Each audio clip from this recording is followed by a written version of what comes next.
This episode of AHLA Speaking of Health Law is brought to you by AHLA members and donors like you. For more information, visit AmericanHealthLaw.org. Hello, everyone. I'm Dan Hettich. I'm a partner in King & Spalding's healthcare practice, resident in Washington, D.C.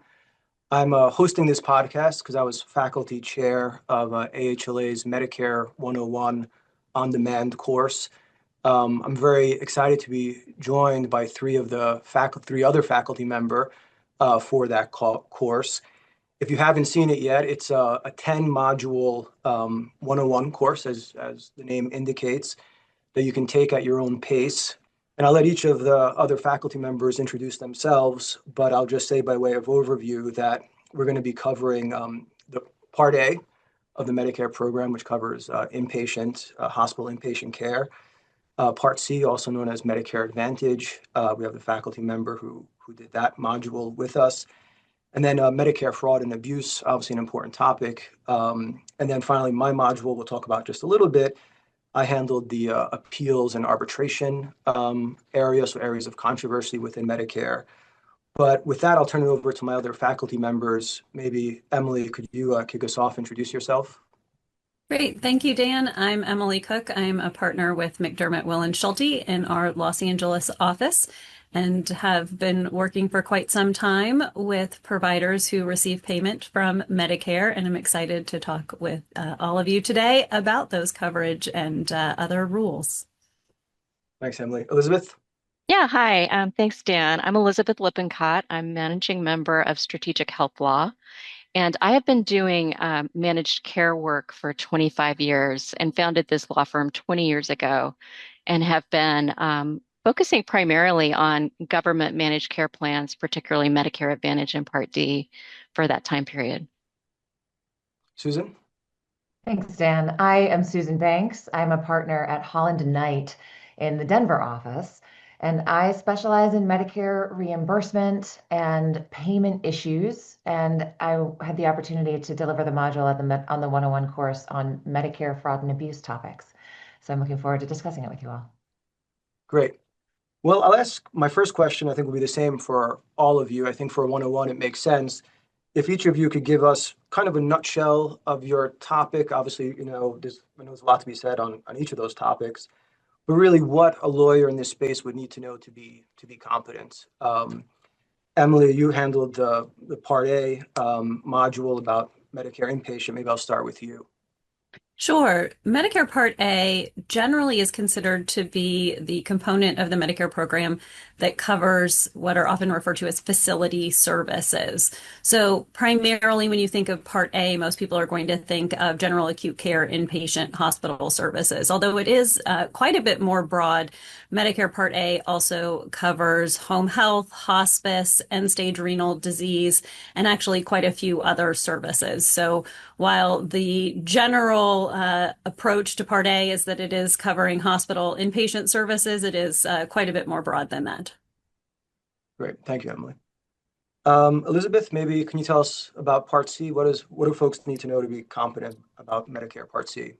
Yeah, I think the most important thing in Medicare Part C is just to know what the universe of regulations and guidance is and to be aware of the primacy of sub-regulatory guidance and to know how important it is.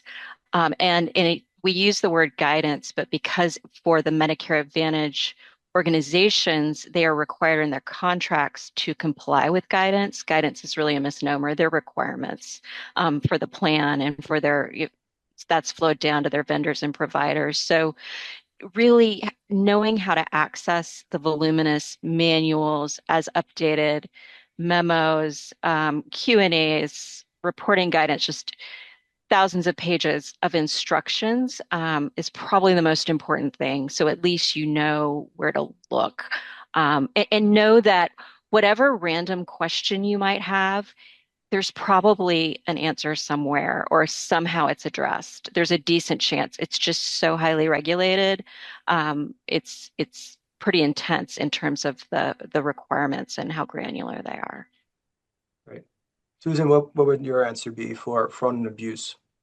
Medicare fraud and abuse or federal healthcare program fraud and abuse broadly, a lot of it is based on it's grounded in a lot of the same types of materials that Elizabeth was just referencing, right? These are the broad federal and state law analogs, statutory regulatory frameworks that police improper business conduct in the healthcare arena, right? So everything from overbilling, improper billing the wrong services, to providing too many services, medically unnecessary services, or worthless services, right? When services fall below a certain threshold so that they're not even good and valuable services. So the fraud and abuse laws are broad. The penalties associated with violating them are can be truly enormous. Everything from overpayment penalties and damages associated with billing incorrectly to potential stays in prison for more significant conduct that violates the laws. So, to Elizabeth's point, in such a highly regulated industry, I think where we see things go wrong, even the most well-meaning providers and suppliers get it wrong sometimes. And the folks who are potentially newer entrants into the market who've transitioned from other business lines maybe into the healthcare space, there's a bit of a learning curve. There's a lot to be aware of in the healthcare arena that may not be intuitive always. Right. Well, I'll answer my own question for the appeals and arbitration area. I think obviously there's a lot that could be said, as I alluded to. But I think one of the fundamental aspects to be aware of is that each of the different parts of Medicare, and we kind of alluded to it, maybe we should have said a little bit more about it. But Part A, as Emily says, primarily inpatient. Part B is more outpatient physician services. Part C is the managed care with the private companies. Part D, which we won't be talking too much about today, but focuses on prescription drugs. And each of those areas have their own appeal mechanism. Part A generally goes through, if a hospital has a complaint about how Medicare is reimbursing for inpatient services, those usually would run through the Provider Reimbursement Review Board. That's where I spend most of my time. Part C, for example, is an entirely different animal. Usually it's governed by contractual language, usually more arbitration, as Elizabeth alluded to. Part D, another unique animal. Actually, there's been a recent appeal mechanism for when there's disputes between drug manufacturers and typically hospitals who receive discounts, the 340B program. So I think maybe one fundamental takeaway for folks there is that there's a difference. Then there's also the DAB and ALJ appeal process for individual services. So I think at the highest level, folks should be aware that there are different appeal mechanisms, sometimes very different for each of those programs. If we have a little bit of time later, I might talk a little bit more about, again, Part A appeals, which is where I spend my time.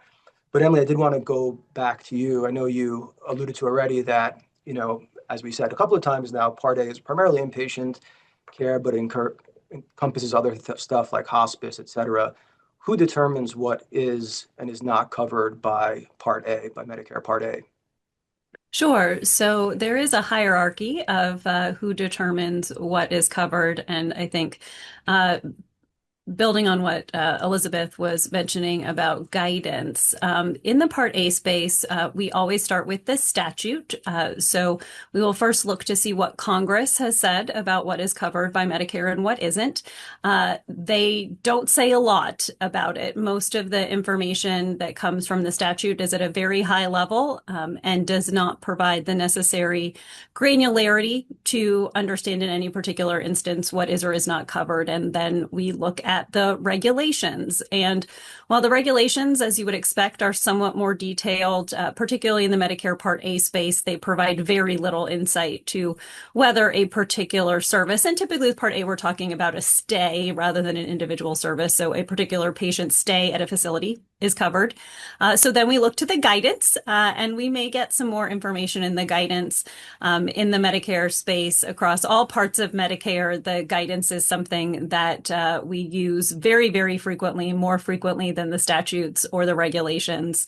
And in Part A, we also see quite a lot of information coming from the Medicare administrative contractors. Those are companies that have contracted with the Centers for Medicare and Medicaid Services to actually administer the Medicare program, and they themselves issue guidance that provides information about coverage, particularly what are known as national coverage determinations and local coverage determinations. So in any given instance, when we are trying to determine whether a particular Part A service or stay is covered, there is quite a bit of material that needs to be reviewed, again, starting with the statute, ending with the Medicare administrative contractor guidance. Great. Elizabeth, I'm curious if you have thoughts. I'm based on what Emily said, and I think there's often a lot of confusion about what's similar with Part C compared to Part A, what's different. How much of that Emily described with the statute, regulations, policy, does that apply at all on the Part C? How is Part C different from Part A? How is it the same?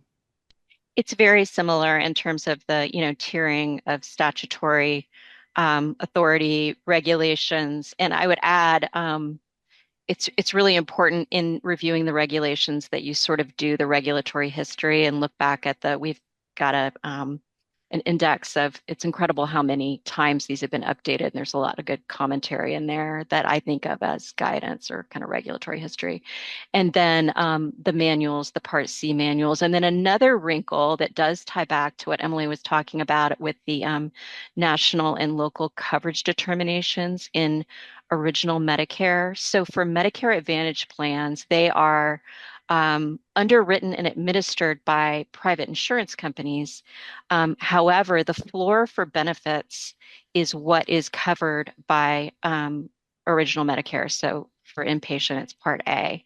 And CMS has clarified in the last few years, this has always been the case, but they've sort of added to their interpretation that coverage rules from Part A have to be adhered to by Part C, Medicare Advantage plans.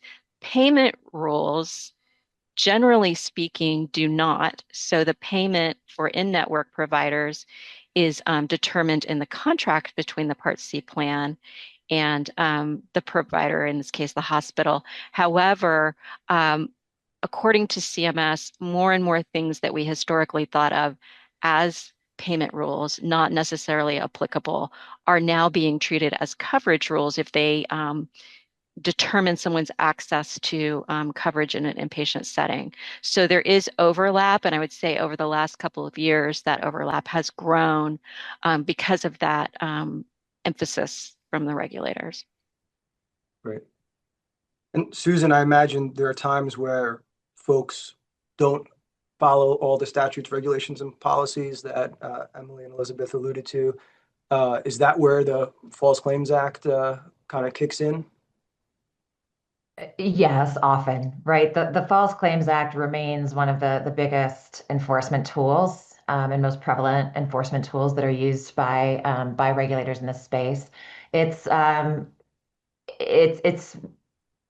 was going to say unique. I don't know that it's unique, but it's an extraordinarily broad statute, right? With a wide reach in terms of conduct, and it's been deployed with great success from the government's perspective, right, in the healthcare regulatory space because of the nexus with claims submitted to the federal government. So what the False Claims Act prohibits, just very, very broadly and generally, right, it polices the submission of improper, false claims to the federal government for payment. And so in the healthcare context, a claim is I think it's defined intuitively mostly, right? For most purposes, it's a bill for services, an invoice for services, a claim for payment.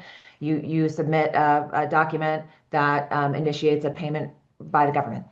And what the False Claims Act prohibits is the knowing submission of false claims. So if there's materially false information either on the face of the claim, you billed for a knee replacement and should have billed for a hip replacement.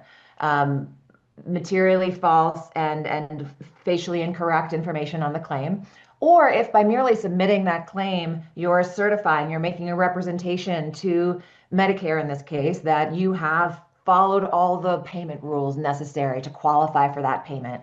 That's called an implied certification, right, of compliance. If you've submitted the claim and you know it's incorrect, which means you have actual knowledge that it's incorrect, or you are acting in deliberate ignorance of whether or not it's incorrect, gosh, I'm forgetting the third one. Y'all help me out. Actual knowledge, deliberate ignorance, or reckless disregard. Reckless disregard. Reckless disregard, which is actually probably one of the most common ones that comes up all the time. So that's funny that it should slip my mind. But if you are not paying attention to, right, whether and the extent to which that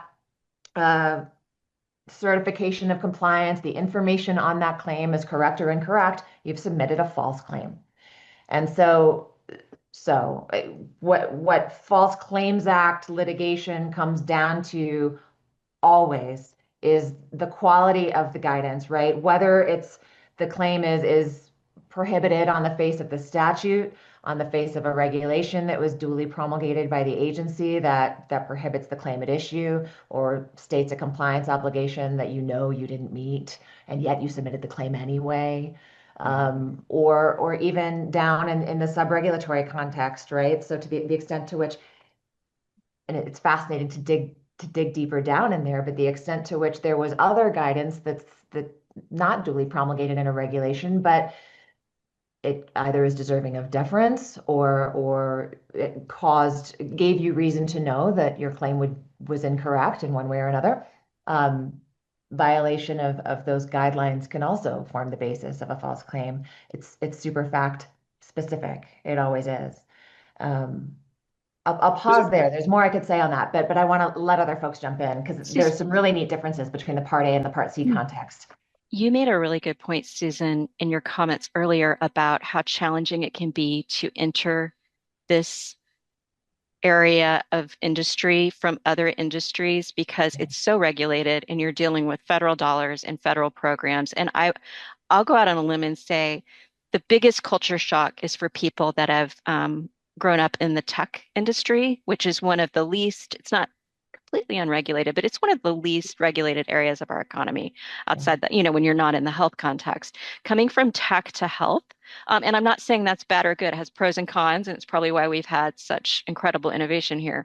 But coming from, a tech environment into healthcare, especially in the Medicare space, you've got what you just described with the False Claims Act, and also what you touched on, which is the interaction with the anti-kickback statute, that if you're submitting claims, you're affirming that you don't have any kickback statute violations in place. It's a criminal law and it's not totally intuitive. And there are things that might not feel morally wrong and might be normal business practices in other industries in terms of exchange of value that can get you sent to jail in this space. So it really is a very different universe. And these concepts are so important for people to understand when they're doing business, before they even know they have a question.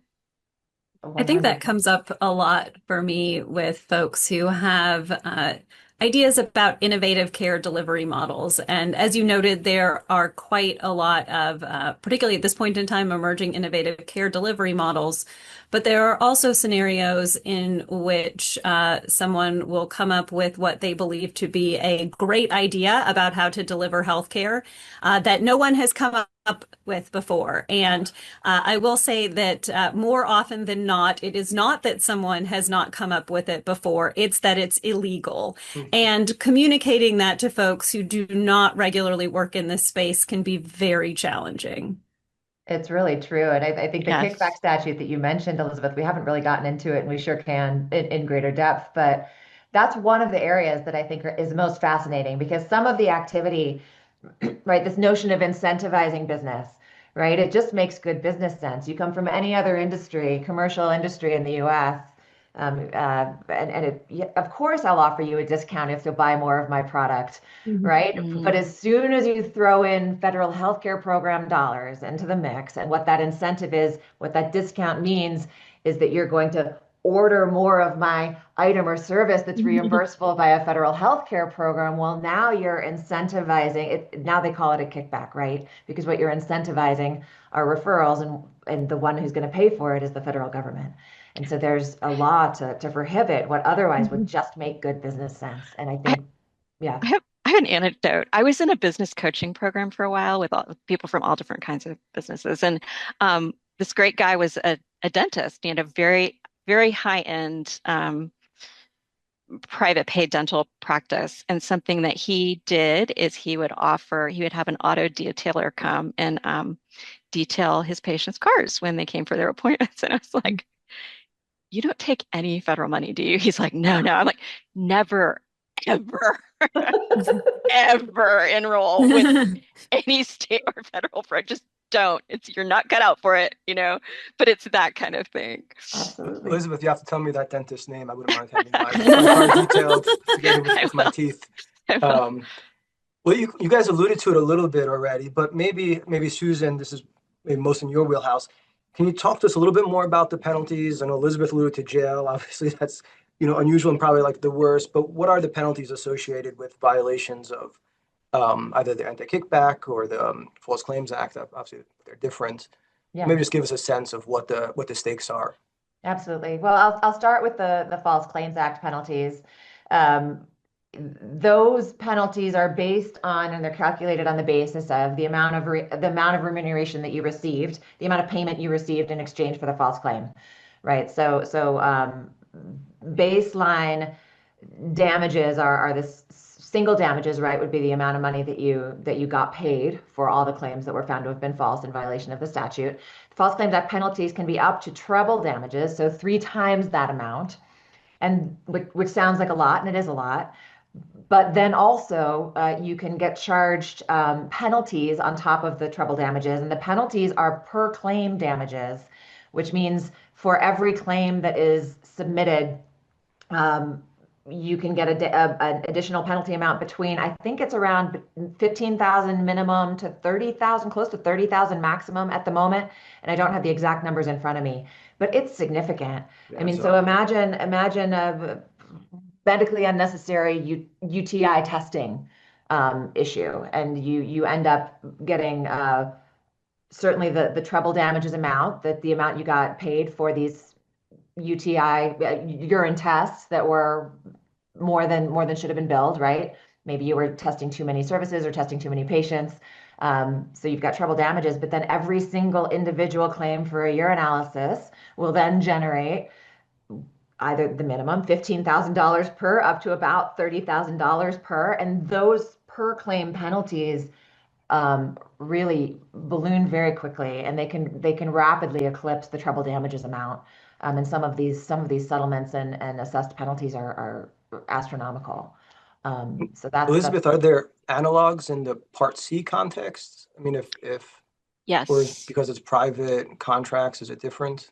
Yes. A lot of the most high risk area in Medicare Advantage is risk adjustment, which we explain the fundamentals of in the course, the Part C module. But essentially, health member-specific health information diagnosis codes are submitted by the plans. They originate with providers generally. They're submitted by the plans to the federal government, and for certain high-cost diagnoses, you receive more money every month from the federal government. Those are subject to audit by the government, as well as they are a lucrative form of whistleblower litigation claims, and they're uh, hotly recruited by whistleblower plaintiffs' lawyers. And we have seen settlements in the tens of millions of dollars and even beyond. Those can be the defendants in those can be both the plans that are submitting those claims directly, and also their vendors and their healthcare providers that are submitting data and diagnoses that are used to determine federal payment. So it's a risk area for providers as well, especially if they're taking risk under value-based contracts with Medicare Advantage plans. They can be defendants in those lawsuits as well. And it's really thing that makes it so risky is I don't think this is the only motive for whistleblowers, frankly, but there is a very strong profit motive where they can take home 15 to 30% of the settlement or the damages. So strong incentive for them to bring these lawsuits. The Department of Justice can join them or not, or intervene or not. But yeah, to answer your question, yes, definitely, there's risk. And And Emily, I I know will say, oh, oh yeah, go ahead. please. I was going to ask you, so go ahead. Sure. So I will say that as Elizabeth alluded to, there can be whistleblower actions in the Medicare space, and that is another good source of information about the types of activities that could get a provider, if not in trouble with the government, subject to a significant amount of administrative and financial burden. One of the very interesting aspects about the Medicare program and its relationship to the Federal False Claims Act and the KETAM or whistleblower provisions is that a whistleblower doesn't necessarily need to actually be correct in their allegations that a provider has violated the law and submitted false claims. That can still create a significant amount of burden for providers. Typically, whistleblowers will be motivated by the potential financial recovery in those cases and will only bring cases where they think that they are going to ultimately prevail and obtain the at least cost of their litigation and some additional money on top of that. But I would say, I think all of us probably deal with scenarios where there are incredibly specious allegations or that the underlying violation is not an actual violation. And it doesn't really matter in terms of having to defend those cases. It can cost you as much to defend a case that is completely unwarranted as it does to defend a case that actually has some potential violations in the allegations. I'll take just another moment to talk about the kind of similar ideas in the appeals context, which I think is different. A lot of what we've been discussing is kind of defensive. Usually providers are on the defensive end of being accused of violating some provision.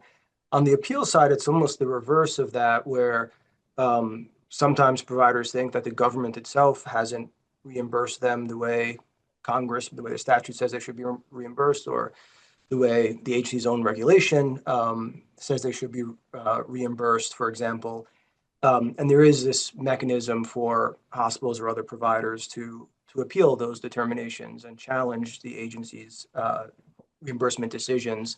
And I'm focusing, again, I've said at the outset, like each of the different parts of Medicare have different appeal mechanisms. This is more on the Part A inpatient side. But in those cases, if a hospital thinks that CMS is not reimbursing as the statute of regulation requires, they can bring these affirmative appeals that start off at the administrative level, eventually goes to the federal court, some even to the Supreme Court. I'll just mention one. This is my area, so it might be nerdy, but I like it. So I find it fascinating. But I'll focus just on one aspect because I think it is an important sea change, which is this recent Supreme Court decision. Historically, for the past 40 years, up until 2 years ago, any type of challenge like that, the agency got very significant deference, in its interpretation of the statute or its own regulation. Particularly the questions of statutory interpretation. The Supreme Court in a case called Chevron had said, unless the agency's interpretation was actively unreasonable, it didn't have to be the best. As long as it wasn't unreasonable, it would be upheld.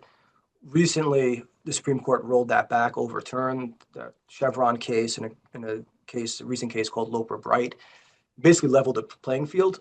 So it said, whoever has the best interpretation, whether it's the provider or the regulated community. This is beyond healthcare. This is all agencies, but obviously has implications in healthcare. Whoever has the best interpretation, whether it's the agency or the regulated party, that's the interpretation that should control. There's a different level of deference for regulations called our deference. That's a whole nother topic. I could spend a long time on that, but I think it's important for folks to know that that has been a very significant change of 40 years worth of precedent that really is still playing out. I think Loper Bright was less than 2 years old, so we're still beginning to see cases now percolate up through court. That might be a good transition, kind of looking ahead, maybe to ask what might be the final question for folks, and I'll give each of you a choice, whether if you want to tell us something kind of new or interesting in your area, in the particular area that you covered, or where you think things are headed, what you think the future has in store for Part A or Part C or fraud and abuse, your choice. But I'll start with you, Emily. Sure. So at the outset, I did note that typically when folks think about Part A, they think about facility services and services that are in a brick and mortar location, particularly inpatient hospital services. And what we have been seeing over the past few years, and I anticipate will be rapidly accelerating in the next year and beyond, is a movement of services outside of those facilities into other locations of care. So we are seeing, for example, CMS's efforts to shift care from the inpatient setting to the outpatient setting with the sunset of the inpatient only list. For example, those were services that could only be furnished as inpatient hospital services, and now to the extent that it is safe to do so, could potentially be furnished in outpatient settings, physician offices, or ASCs, depending on the service. Similarly, we are definitely seeing an increase in movement of services to patients in their homes. So there is the hospital at home model that has been being tested for several years now. We're also seeing clients start to explore other types of at-home services, whether it's looking at, can you do SNF at home? Can you do some sort of home health plus that is more than home health, but less than inpatient hospital? So I think we are going to continue to see really looking at Part A as a more service-based coverage category and less of a location-based coverage category. Before I move on to Elizabeth, Emily, can I follow up? How much of that, if any, do you think was driven by COVID and the experience within the federal healthcare system? It's really interesting. I think that, one thing to know about Medicare is it significantly lags behind the healthcare industry as a whole in terms of both what it recognizes as a method of care delivery and what it will cover. And during COVID, because of the need to rapidly accelerate the way in which services were provided and covered, Medicare actually started to learn that perhaps they'd been a little bit too conservative, and perhaps there were some opportunities to both increase patient satisfaction and to reduce costs to the Medicare program by covering services in different locations in different ways. I will say there are still definitely some spaces where Medicare continues to significantly lag behind the technology and the coverage from other payers. But I would hope that as they get that experience and get more comfortable with some of these innovative models, that we'll start to see them catch up a little bit in terms of some of those coverage opportunities. Great. Elizabeth, how about you? Closing thoughts on Part C, either something new or interesting, or maybe where you think the Part C program is going? Yeah, I think one of the biggest issues that affects the regulatory environment is just the growth of the Medicare population demographically, and then the growth of Medicare Part C. And there was a little bit of a delay. So like it has grown substantially in the last 20 years from a niche, fairly regional managed care option program to, more than half of people with Medicare are in Medicare Advantage. And people have aged. So if someone enrolled 15 years ago in Medicare Advantage, they probably weren't in the hospital that year, but maybe they, now they're 80, maybe they are. So we're starting to see this huge bolus of Medicare Advantage beneficiaries in hospitals, and that's affecting the provider community tremendously. Things like prior authorization are becoming hot button issues, not because they haven't always been there, but because it was a much smaller proportion of providers, patient panels, and inpatient populations. So we're just going to be hearing all of the pain points, prior authorization, risk adjustment, the marketing issues that swing back and forth. We will be hearing more about that as the program continues to grow and as the beneficiaries in the program continue to age and need more intensive care. Elizabeth, I know you don't have a crystal ball, but do you? I do, actually. Okay, good. Well, then you can answer. So don't worry. I know I everything. think that trend has plateaued. I mean, you said it's over 50%. That's obviously a very high percentage. Do you think? Yeah. Is it continue to accelerate? Where do you see that going? The number of people is going to continue to grow. We saw a flattening off of the growth. There was still growth last year, but there wasn't a growth in the growth rate, if that makes sense. So I think there is, people are shopping around. They're looking at their options. I think they understand some of the, not just the upsides, but some of the arguable downsides of Medicare Advantage, but it's not going away. And so I don't think it's ever going to, I wouldn't expect it to drop below 50%. It might climb less quickly than some have predicted, but it's going to continue to be a major factor in our Medicare program. Susan, how about you? Again, closing thoughts, where things are going. Yeah, I love listening to each of these co-presenters here talk about the Part A pressures and movements and the Part C pressures and movements.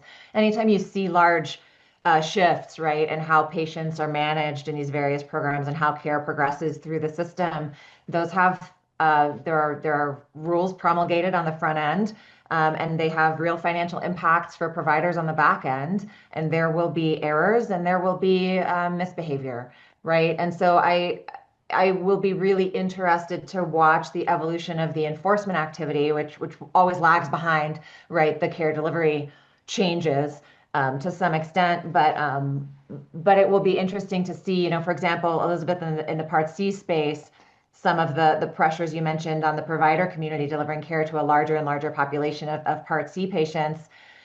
We've started to see False Claims Act litigation against providers for causing plans to submit false claims to CMS for payment from CMS to the plans to reimburse those member lives. And now the providers are getting held liable under False Claims Act for activity that, well, I won't say it's new, but it's increasing, right? This pressure. Yeah. Yeah, it'll be interesting to watch all of that and then to watch it all in the context of the current regulatory environment or deregulatory environment, right? The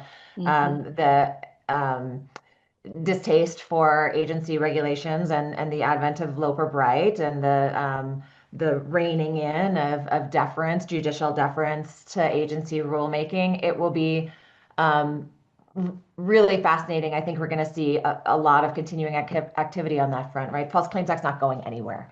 And so the cases are going to continue to evolve. The arguments are continue to evolve. The judicial positions are going to continue to develop one way or another. And it'll be really, really fascinating to see where it all goes. Elizabeth, were you going to add anything to No, that? I'm just nodding enthusiastically. Okay, I wasn't sure. Right. Yeah. Well, I'll say I already alluded to it in the appeals context, and Susan mentioned it again. I think, in terms of looking to the future, I think the Supreme Court's recent Loper Bright decision is going to be I don't want to oversell it because really all it does is level the playing field, right? The hospital, the regulated community is still has to prove that they have the best interpretation of the statute. So it's by no means a slam dunk, but it really does remove that very large thumb on the scale in favor of agency interpretations. I'll say just one other comment in the appeals context, which is I think historically the appeals were focused on, there are many adjustments, right? Medicare Part A payment, in theory, is rather simple. There's a standardized amount, which is like the cost of treating the average patient. That's multiplied by something called a DRG, diagnosis-related group code, which is every illness or injury has a DRG code associated with it to reflect whether it's cheaper or more expensive than the average patient. And you multiply the two together and you get payment. But then there's all sorts of adjustments to that. If hospitals that are teaching hospitals get a little bit more. Hospitals that treat a disproportionate share of indigent patients get a little bit more. Hospitals in higher wage areas get a little bit more. And each of those adjustments were subject to appeals and still are for decades now. The GME, the DISH, the wage index. I think one thing that's interesting in the past, I don't know, maybe a little over 5 years, are challenges to the calculation of that base rate itself. So not just the adjustments, but that fundamental, that standardized amount that I referenced. And there's two big cases now, and that was calculated back in 1984, believe it or not. So I don't know if all of us were born then. But the courts have said hospitals can challenge that, not to get more payment back in 1984, but to fix any errors going forward. And so there's some big cases now challenging, again, not just the adjustments, but really the fundamental building blocks. And I think that's And going to Dan, be interesting. I was in eighth area to grade. watch. I was in eighth Sure. grade in 1984. So you're Okay. saying Well, I was born in 1984 too. I'm it's saying all right. It's some all of the right. other We're all. faculty member. But anyway, with that, unless there's some closing thoughts from folks, I think we can wrap it up. Unless I just had one thought when you were talking about the deregulation, something that's gotten really interesting in the Part C space, and I think in healthcare in general, because you're doing business with the federal government, but then in Part C, the regulations really impact the relationship and the balance of power between plans and providers and plans and drug manufacturers. And so it's really different. It's going to be, so for example, there's this request for information out right now to stakeholders about Medicare Advantage, like how can we deregulate and and streamline this? And it'll be really interesting to see how the provider community potentially expresses, like, could you not, or maybe be really careful. It's a very dynamic, complicated It's area. a double-edged sword, right? Because on the one hand, less regulation equals more freedom, maybe, but it also equals a lot of uncertainty. And these are issues that have been long settled for a long time, and it's not necessarily helpful, right, to the provider community or to anyone to eviscerate the entire encyclopedic body of guidance. You want to be careful. Yeah. I think that's a good point. Well, on that note, I think we'll wrap it up. I hope folks enjoyed the podcast. As I alluded at the outset, there's a whole 101 course. We represent 4 of the 10 modules. There's others focused on Part B, which obviously we didn't talk about. One of the modules is on the future of Medicare, talking specifically about some of these issues, about the demographic trends. But thank you. Hope you enjoyed, and take care. Thanks, everyone. Thanks. Appreciate it. Bye. Bye. Bye.